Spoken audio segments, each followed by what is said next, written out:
Finally నేను అనుకున్నది సాధించాను అని నేను నా ఇంటిని చూసి అనుకుంటున్నాను. నా ఇల్లు ఒక అందమైన హిల్ స్టేషన్లో డూప్లెక్స్ ఇల్లు. ఆ ఇల్లు నేను కొనుక్కొని అప్పటికి 1 వీకే అవుతుంది. ఇంకా ఫుల్గా సర్దుకోవడం కూడా అవ్వలేదు.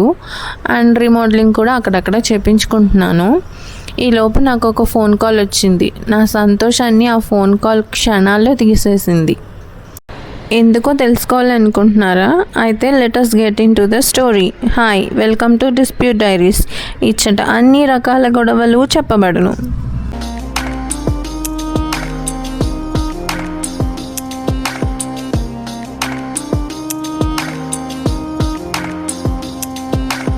హాయ్, నా పేరు రేఖ. నా ఇల్లు నేను అప్పుడప్పుడే సర్దుకుంటూ రీమోడలింగ్ చేయించుకుంటూ ఉన్నాను. ఈలోపు నాకు ఒక కాల్ వచ్చింది. ఆ కాల్ చేసింది మా అక్క మహేశ్వరి. తను ఏమందంటే ఫోన్ కాల్ చేసి, మేము నీ ఇంటికి వస్తున్నాము, మేము ఒక 10 మంది ఉంటాము, 2 వీక్స్ నీ ఇంట్లోనే ఉంటాము, మాకు స్టే చేయడానికి అక్కడ అంతా సెట్ చెయ్యి, బెడ్స్ ఇంకా మాకు కావాల్సిన ఫుడ్ అంతా అరేంజ్ చెయ్యి అని వెంటనే కాల్ కట్ చేసేసింది. ఆ కాల్ వినగానే నాకేం అర్థం అవ్వలేదు. 10 మంది ఏంటి, రావడం ఏంటి, నేను ఇంకా ఇల్లు కూడా సర్దుకోలేదు అని ఆలోచించుకుంటున్నాను. తను ఏమందంటే మేము ఒక 1/2 అవర్లో వచ్చేస్తాము, ఇప్పుడే ఎయిర్పోర్ట్లో దిగామంది. నాకు పిచ్చెక్కిపోయింది అనమాట. తను కాల్ కట్ అయింది, నేను ఇంకా చంప దగ్గర నుండి కూడా ఫోన్ తీయలేదు. అలా ఆలోచిస్తున్నా ఏమంటుంది, నేను అసలు నాకు ఆన్సర్ చేసే టైం కూడా ఇవ్వలేదు. తను అలాగే చెప్పింది, కాల్ కట్ చేసింది. నాకైతే నా ఇల్లుని 10 మంది వచ్చి వాడుకుంటారా? నేను ఇంకా పూర్తిగా సెటిల్ కూడా అవ్వలేదు, వాళ్ళకి ఇంకా అరేంజ్మెంట్స్ కూడా చెయ్యాలా, ఏం చేయాలి నేను అని నాలో నేను పిచ్చిదానిలాగా ఆలోచించుకుంటున్నాను. ఈలోపు 1/2 అవర్ 1/2 మినిట్లో అయినట్టు అయిపోయింది. నా ఆలోచనలు కూడా ఇంకా కంప్లీట్ అవ్వలేదు. ఈలోపే బయట కార్ ఆగిన సౌండ్స్, మనుషులు నవ్వుకుంటూ కార్లోండి దిగడం అవంతా స్టార్ట్ అయ్యింది. నేను డోర్ ఓపెన్ చేయాలో లేదో కూడా అర్థం అవ్వలేదు. 10 మంది నా కొత్త ఇంటి ముందు నుంచున్నారు. కొంతమంది అప్పుడే వాళ్ళ షూస్కున్న డర్ట్ కూడా నా కొత్త ఇంటి మీద రాస్తూ కొంచెం కూడా నా ఇంటికి రెస్పెక్ట్ లేకుండా నా ఇంట్లోకి వచ్చేస్తున్నారు. ఈలోపు మా అక్క డోర్ కొట్టింది.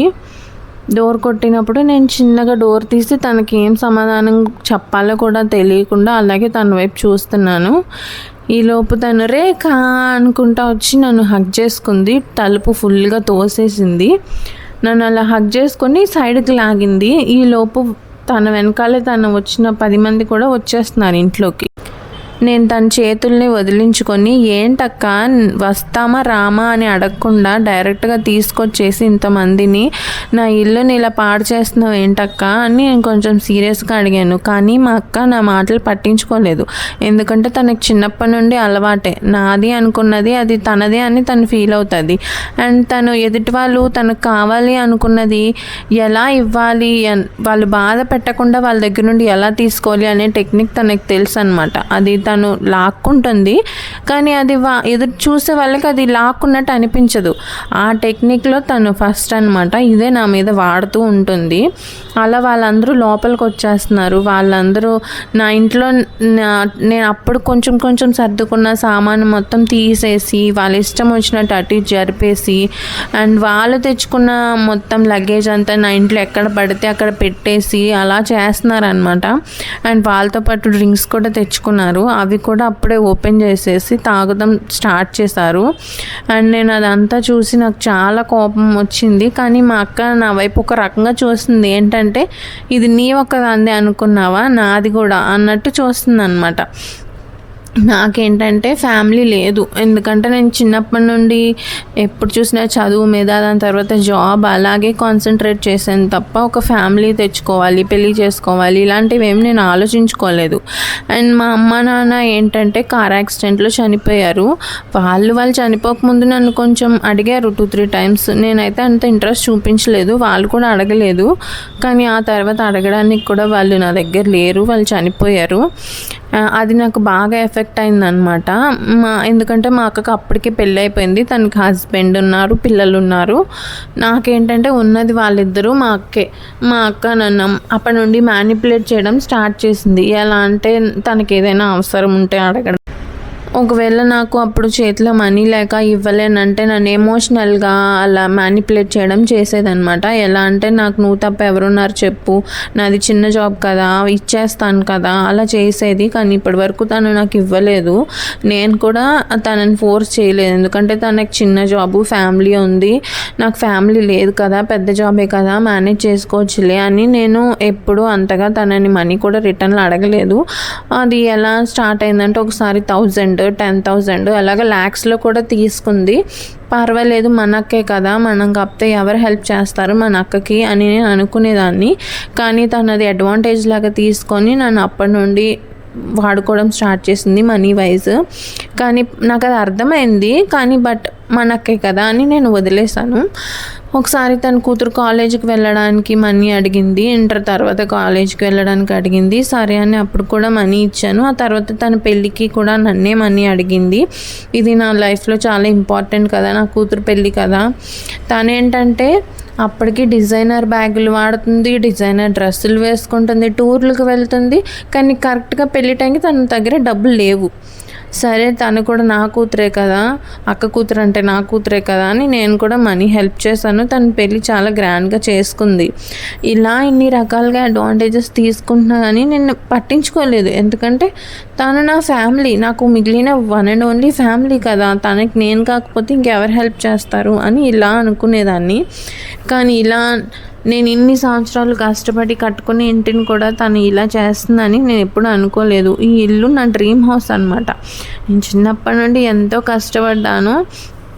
ఆ కష్టానికి తగినట్టుగానే నేను నా ఇల్లును కూడా కొనుక్కున్నాను. చిన్నప్పటి నుండి చదువుకుని జాబ్ చేసుకొని అందరూ పార్టీలకు వెళ్తుంటే ఓవర్ టైమ్స్ చేసి డబ్బులు దాచుకుని కొనుక్కునే ఇల్లు అనమాట. ఈ ఇల్లు అంటే నాకు చాలా ప్రేమ.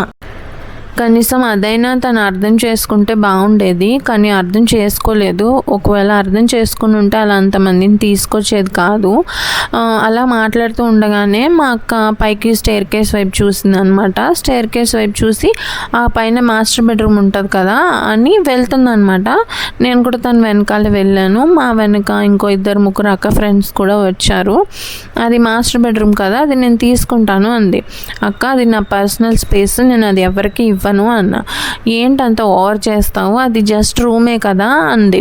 అది నా రూమ్ అక్క, అది నా పర్సనల్ది, నేను ఎవరికి ఇవ్వలేను అక్క, రూమ్ నీకు కూడా ఇవ్వలేను అంటే, అరే అంత ఓవర్ చేయకు, అది జస్ట్ రూమే కదా, ఆ రూమ్లో పెద్ద బాల్కనీ ఉంది, నా వీడియోస్కి బాగుంటుంది. తను యూట్యూబ్లో యోగా వీడియోస్ చేస్తుంది అనమాట. ఆ వీడియోస్కి నా సబ్స్క్రైబర్స్కి అది చాలా నచ్చుతుంది, నేను అక్కడ వీడియోస్ చేస్తే అని అంది. లేదక్క, నేను అది ఇవ్వను అన్నాను. ఈలోపు నన్ను తోసుకొని లోపలికి వెళ్ళింది. మా వెనకాల 2-3 తన ఫ్రెండ్స్ కూడా లోపలికి వచ్చేసారు. అక్క, నేను ఈ రూమ్ ఇవ్వలేను అక్క అంటే, ఇది ఒక్క రూమే కదా, ఎందుకు ఇంత చిన్నదానికి అంత ఎక్కువ చేస్తున్నావు నువ్వు అంది. ఇలానే మేము మాట్లాడుతూనే ఉన్నాము. ఈలోపు తన వెనక వచ్చిన వాళ్ళు ఏంటంటే అది ఉంటుంది కదా క్లోజెట్ ఓపెన్ చేసేసి నా డ్రెస్సెస్ అన్నీ తీసేస్తున్నారు, బయటికి తీసేసి ఈ డ్రెస్ నేను వేసుకుంటా అని అనుకుంటున్నారు. ఇంకా ఆ సీన్ చూడగానే నాకు చాలా చిరాకు వచ్చేసింది. ముందు బయటికి వెళ్ళండి మీరు అందరూ అన్నాను. మా అక్క తను పెద్ద కూలింగ్ గ్లాసెస్ పెట్టుకొని వచ్చింది అనమాట. టూర్కి వెళ్ళేటప్పుడు పెట్టుకుంటారు కదా నార్మల్వి, కానీ దానికంటే పెద్దవన్నమాట. అవి ఫుల్గా కూడా తీయకుండా కొంచెం కిందకి జరిపి కళ్ళు పైకెత్తి, ఏంటి నువ్వు ఈ ఇల్లు నువ్వు కొనుక్కోవడం వల్ల నాకంటే పెద్దదాని అయిపోయానని ఫీల్ అవుతున్నావా అని నన్ను బెదిరించినట్టు మాట్లాడింది అనమాట. తను అలా అనేసరికి నాకు చాలా కోపం వచ్చింది. నేను ఇంకా అక్క నువ్వు బయటికి వెళ్తావా లేదా అక్క అని అరిచేపాటికి మా అక్క ఇది నిజంగానే సీరియస్గా చెప్తుంది అన్న ఎక్స్ప్రెషన్ తనలో కనిపించింది నాకు. ఇంకా అక్క వెంటనే మనం ఫ్యామిలీ, మనం ఒకరి కోసం ఒకరు హెల్ప్ చేసుకోకపోతే ఇంకెవరు చేస్తారు చెప్పు అంది. ఇది తన పాత టెక్నికే, తను నా మీద ఎప్పుడు వాడుతూ ఉంటుంది. నన్ను ఎమోషనల్గా బ్లాక్మెయిల్ చేస్తుంది. నాకు తను మాత్రమే ఉందని తనకు తెలుసు, సో అది నా మీద వాడుతూ ఉంటుంది. అలాగే ఇప్పుడు కూడా అంది. అక్క నువ్వు మర్యాదగా బయటికి నడు అక్క అన్నాను. అనేసరికి అప్పటి వరకు నా డ్రెస్సులు చూస్తున్న తన ఫ్రెండ్స్ కూడా మా వైపు తిరిగి చూసారనమాట. నేను లేకపోతే నువ్వు లేవు, నీకు నేను తప్ప ఎవరున్నారు చెప్పు, నువ్వు ఇలా నన్ను అవమానించావంటే తర్వాత నీకు నేను కూడా ఉండను అని నన్ను ఎమోషనల్ బ్లాక్మెయిల్ చేయడం స్టార్ట్ చేసింది. అక్క లేకపోయినా పర్లేదు, నువ్వు నన్ను ఇప్పటి వరకు వాడుకున్నది చాలు, నేను ఇంకా నా సొంత ఇంటిని, నా నా కళను కూడా నీ కోసం నాశనం చేసుకోవాలనుకోవట్లేదు, నువ్వు ముందు వెళ్ళిపో అన్నాను. అనగానే నువ్వు ఇంత ఓవర్ చెయ్యొద్దు, ఇదంతా డ్రామాటిక్గా చేస్తున్నావు, నాకు తెలుసు నువ్వు అర్థం చేసుకుంటావని, నువ్వు ఇప్పటివరకు అర్థం చేసుకున్నావు, నువ్వు అడ్జస్ట్ అవుతావని నాకు తెలుసు, కాబట్టి అడ్జస్ట్ అవ్వు ఇప్పుడు కూడా అంది. ఈసారి నేను అడ్జస్ట్ అవ్వాలనుకోవట్లేదక్క, ఇది నా ఇల్లు, నువ్వు దీన్ని ఇలాగ నీతో పాటు ఒక 10 మందిని వేసుకొచ్చి నాశనం చేస్తానంటే నేను ఊరుకోను అన్నాను. నేను ఊరుకోకపోతే ఏం చేస్తావు, నువ్వు ఏం చేయలేవు, నీకు అంత సీన్ లేదు అని నన్ను రెచ్చగొట్టినట్టు మాట్లాడింది అనమాట. అక్క నేనేం చేస్తానో నాకే తెలీదు, మర్యాదగా నువ్వు బయటకు వెళ్ళిపో అక్క, వీళ్ళని తీసుకొని అన్నాను. ఇంకా తను అలా మాట్లాడుతున్నాం, ఈ లోపలికి తనతో పాటు వచ్చిన ఒక జెంట్స్ వాళ్ళల్లో ఒకళ్ళు వచ్చి తను ఒక బీర్ బాటిల్ నా ముందే ఓపెన్ చేశాడనమాట. ఇది మీ చెల్లి ఇల్లు కాబట్టి మనం సెలబ్రేట్ చేసుకుందామని దాన్ని ఓపెన్ చేసేసరికి అది ఏమైందంటే బీర్ బాటిల్లో మొత్తం ఫీజు బయటకు వచ్చేసి నా బెడ్రూమ్ ఫ్లోర్ అంతా అది పడిపోయింది. ఇంకా అది చూడగానే నాకు చాలా చాలా చిరాకు కోపం వచ్చేసింది. అక్క నువ్వు బయటికి నడువక్క అని అరిచాను.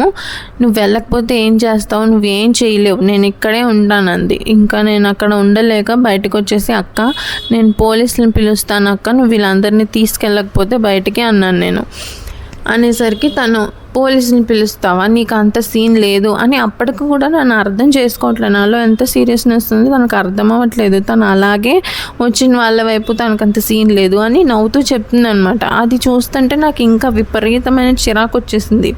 ఇంకా నేను వెంటనే అక్కడ ఉండకుండా వెళ్ళిపోయి వేరే నా స్టడీ రూమ్లోకి వెళ్ళి వెంటనే 100కి డయల్ చేశాను. 100కి డయల్ చేసి మాట్లాడుతున్నాను అనమాట. నేను ఇక్కడ నా ఇంట్లో ఒక 10 మంది వచ్చి ఉన్నారు, వాళ్ళు నేను పిలవలేదు, వాళ్ళు అలా ఎందుకు వచ్చారో నాకు తెలీదు, వాళ్ళని వెంటనే బయటకు తీసుకెళ్ళడానికి నాకు హెల్ప్ చేయండి అని కాల్ చేశాను అనమాట.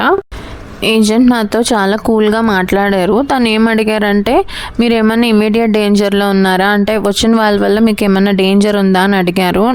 నాకేం డేంజర్ లేదు, కానీ వాళ్ళు నన్ను చాలా ఇబ్బంది పెడుతున్నారు అని చెప్పాను. ఆయన మీరైనా ఓనర్ అని అడిగారు ఇంటికి. నేనే ఓనర్ అని చెప్పాను. సరే అయితే హెల్ప్ 15 మినిట్స్లో మీ దగ్గరకు వస్తుంది, ఈలోపు మీరు ఏదైనా సేఫ్ ప్లేస్లో ఉండండి, వాళ్ళ దగ్గరకు ఉండకండి అని చెప్పారు. నేను సరే అని చెప్పి కాల్ కట్ చేశాను. నేను పోలీస్తో మాట్లాడడం బయట ఉన్న వాళ్ళకి వినిపించింది అనమాట. వాళ్ళలో కొంతమంది ఏంటంటే వెళ్ళిపోతాం మేము అంటున్నారు. ఇంకా కొంతమంది ఏమో మీ చెల్లి కాల్ చేసింది అని మా అక్కకి చెప్పారనమాట. చెప్పడంగానే తను ఏంటంటే తను అంతే అలాగే డ్రామాలు చేస్తూ ఉంటుంది, తన మాటలు ఎవరు పట్టించుకోవద్దు, తను చూడండి కావాలంటే కాసేపట్లో తనే వచ్చి సారీ చెప్తుంది అని అలా చెప్తుంది. తనకి బుద్ధి లేదు, తను అంతే ఇలా ఏదైనా ఓవర్గా చేస్తూ ఉంటుంది అని వాళ్ళతో నన్ను తిడుతుంది అనమాట. అదంతా నాకు వినిపిస్తుంది, కానీ నేను బయటకైతే వెళ్ళలేదు, లాక్ వేసుకొని లోపలే ఉన్నాను. ఈ గ్యాప్లో నేను ఏం చేశానంటే నన్ను ఆ పోలీస్ ఆయన అడిగారు కదా ఇల్లు మీదేనా అని, ఆ పేపర్స్ అన్నీ నేను రెడీగా పెట్టుకున్నాను. వాళ్ళు ఇంకా అలాగే చాలా దారుణంగా చేస్తున్నారు ఇంటిని. కొంతమందికి అర్థమైంది, బట్ కొంతమంది మా అక్క చెప్పిన మాటలు విని నేను నిజంగానే ఏం చేయలేను అనుకొని నా ఇంటిని ఇంకా అలాగే చెత్త చేస్తున్నారు. కొంతమంది ఏమో నేను కాస్ట్లీగా కొనుక్కున్న గ్లాసెస్ అవన్నీ నేల మీద విసిరి కొట్టడం, అవి కింద పడిపోయి పగిలితే నవ్వడం, ఇవన్నీ నాకు రూమ్లోకి వినిపిస్తున్నాయి. నేను అనుకున్నాను అనమాట ఇల్లే కదా అక్కే కదా అనుకున్నాను, కానీ వాళ్ళు చేసే పనులకి నేను చేస్తుంది కరెక్టే అని నాకు నమ్మకం వచ్చింది. అలా టైము 15 మినిట్స్ 15 అవర్స్ లాగా అనిపించింది నాకు. ఈలోపు బయట పోలీసు వచ్చారనమాట. కొంచెం సేపటికి వచ్చేసరికి అప్పటి వరకు మా అక్క రూమ్ కొడుతుంది, బయటికి రా నువ్వు డ్రామాలు చేయకు ఓవర్ చేయకు అని డోర్ కొడుతుంది, కానీ బయటకు వెళ్ళలేదు.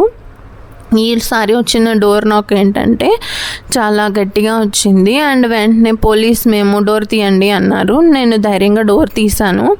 డోర్ తీసి వీళ్ళందరినీ మీరే పిలిచారా అంటే ఈలోపు నేను సమాధానం చెప్పేలోపే మా అక్క ఏంటంటే పోలీస్ మీరు వచ్చారా, చాలా థ్యాంక్స్ సార్, మీరు వచ్చినందుకు చాలా థ్యాంక్స్ అని తను చాలా స్వీట్గా మాట్లాడుతుంది అనమాట పోలీసులతో. తిను మా చెల్లి, తను పిలిస్తేనే మేము వచ్చాము, తను సడన్గా ఒక రకమైన స్టేజ్లోకి వెళ్ళిపోయింది. మమ్మల్ని అందరినీ చూసేపటికి తను ఒక మెంటల్ ప్రాబ్లం లాగా అయిపోయింది, తనకి ఇంతమందిని ఒకేసారి చూసేసరికి అని అలా చెప్తుంది అనమాట. ఈలోపు నేను గట్టిగా అరిచాను అనమాట, మిమ్మల్ని నేను పిలవలేదు, మీరే బలవంతంగా ఇంట్లోకి వచ్చారు, మీరు వస్తున్నట్టు కూడా నాకు తెలియదు, వచ్చి నా ఇల్లు పాడు చేసి నన్ను ఇబ్బంది పెడుతున్నారు అని గట్టిగా అరిచాను అనమాట. అరిచేసరికి పోలీస్ ఆయన అక్క వైపు చూసి మీరు కొంచెం ఆగండి మేము మాట్లాడతాము అని తను నా వైపు తిరిగారనమాట. తిరిగి ఇల్లు మీదేనా అంటే అవును నాదే అన్నాను. కాల్ మీరే చేశారంటే అవును నేనే చేశాను అని చెప్పాను. ఇల్లు మీదు అనడానికి సాక్ష్యం ఏమైనా ఉందా మీ దగ్గర అంటే నేను అంతకుముందు ప్రిపేర్ చేసుకున్నా కదా పేపర్స్, అవి చూపెట్టాను అనమాట. చూపెట్టగానే మా అక్క ఈ లోపు వాళ్ళ పేపర్స్ చూస్తుంటే సైలెంట్గా నా దగ్గరికి వచ్చి నువ్వు ఇలా చేస్తున్నందుకు బాధపడతావు, మర్యాదగా వాళ్ళని ఇక్కడ నుండి వెళ్ళిపోమను అని నాకు మాత్రమే వినిపించేలాగా సైలెంట్గా చెప్పింది అనమాట. ఆయన నేను తన మాట వినిపించుకోలేదు. ఈలోపు పోలీస్ ఏమన్నారంటే మీరు అందరూ ఇమ్మీడియట్గా 10 minutesలో ఇల్లు ఖాళీ చేసి వెళ్ళిపోవాలి, లేదంటే సీరియస్ యాక్షన్ తీసుకుంటాం మీ మీద అని చెప్పారు. ఆయన అలా చెప్పగానే మా అక్క ఏంటంటే లేదు మేము తను పిలిస్తేనే వచ్చాము, తనకి చిన్నప్పటి నుండి ప్రాబ్లం ఉంది, ఎక్కువ మందిని చూస్తే తను ఇలాగే బిహేవ్ చేస్తుంది అని చెప్పింది అనమాట. మా అక్క ఏంటంటే తన అవసరం కోసం నాకు లేని జబ్బుల్ని కూడా వ్యాధుల్ని కూడా అప్పటికప్పుడు క్రియేట్ చేసేస్తుంది అనమాట. నేను అసలు తట్టుకోలేకపోయాను. మా అక్క ఇలా చేస్తుందని నేను ఎప్పుడు ఊహించలేదు. అప్పటి వరకు దూరంగా ఉండి మనీ అడగడం తప్ప ఇలా దగ్గరికి వచ్చి ఇలా చేసింది లేదు. నేనే నమ్మలేకపోయాను. నేను నిన్ను పిలవలేదక్క, నాకు కొత్త జబ్బుల్ని కూడా నువ్వు తీసుకురావద్దు, లేని వాటిని కూడా నువ్వు నాకు పెట్టొద్దు, నువ్వు నేను రమ్మనకుండానే వచ్చావు, నీతో పాటు 10 మందిని తీసుకొచ్చావు, నా ఇల్లు పాడు చేస్తున్నావు, దయచేసి నువ్వు పిలిచానని మాత్రం నువ్వు చెప్పొద్దు అన్నాను. ఈలోపు ఏంటంటే ఆయనతో పాటు ఇంకొక లేడీ కానిస్టేబుల్ కూడా వచ్చారు. ఆవిడ ఇల్లంతా చూసి ఇంటి పరిస్థితిని అర్థం చేసుకొని చాలా సీరియస్ అయిందనమాట. ఇంకా మాట్లాడొద్దు, ఆవిడ ఒకసారి చెప్పింది మాకు అర్థమైంది, కాబట్టి మీరు అందరూ ముందు ఇల్లు ఖాళీ చేసి వెళ్ళాల్సిందే అనేప్పటికీ మా అక్క నా వైపు సీరియస్గా చూసి నువ్వు బాధపడతావు చూడు అని చూసి తనకి తిరిగి తన లగేజ్ని అంతా తీసుకెళ్ళిపోయింది అనమాట. తనతో పాటు వచ్చిన వాళ్ళు కూడా వెళ్ళిపోయారు.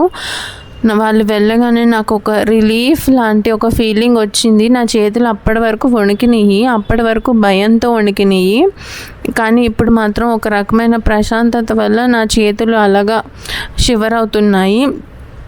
తర్వాత కొంచెం సేపటికి నేను సెటిల్ అయ్యి ఒక కప్ కాఫీ తయారు చేసుకుని నా కోసం నేను పైన మా అక్క ఏదైతే పాడు చేయాలని అనుకుందో ఆ బాల్కనీలోకి వెళ్ళి కూర్చొని అప్పటి వరకు జరిగిందంతా ఆలోచించుకొని నేను ఏదైనా తప్పు చేశానా అని నాకు అనిపించింది. కానీ నా ఇంటిని నేను చూసుకున్నాక నేను ఏ తప్పు చేయలేదు, ఇది నా ఇల్లు, నా కళని నేను కాపాడుకుంటున్నాను, కాబట్టి నేను ఏ తప్పు చేయలేదు అని ఒక రకమైన ఫీలింగ్ నాకు వచ్చింది. ఇంకా అలాగే గోడ మీద మా అమ్మ నాన్న ఫోటో ఉంది. ఆ ఫోటో చూసి అమ్మ నాన్న నేను ఏ తప్పు చేయలేదు, అక్క ఎందుకు ఇలా మారిపోయిందో ఇప్పుడున్న అక్క పరిస్థితి చూస్తే మీరు ఖచ్చితంగా బాధపడతారు అనుకున్నాను. అక్క అయితే వెళ్ళిపోయింది. నేనైతే ఇప్పుడు ఫైనలీ చాలా ప్రశాంతంగా నా ఇంట్లో నేనున్నాను. అందుకు నేను చాలా హ్యాపీ. నేను తీసుకున్న నిర్ణయం కరెక్టే అంటారా మా అక్క గురించి, లేదా మా అక్కతో పాటు వచ్చిన 10 మందిని నేను ఎంటర్టైన్ చేయాల్సిందంటారా? మీరేమనుకుంటున్నారు? Please comment below. అండ్ మీకు కనుక వీడియో నచ్చితే మర్చిపోకండి లైక్, షేర్ అండ్ సబ్స్క్రైబ్.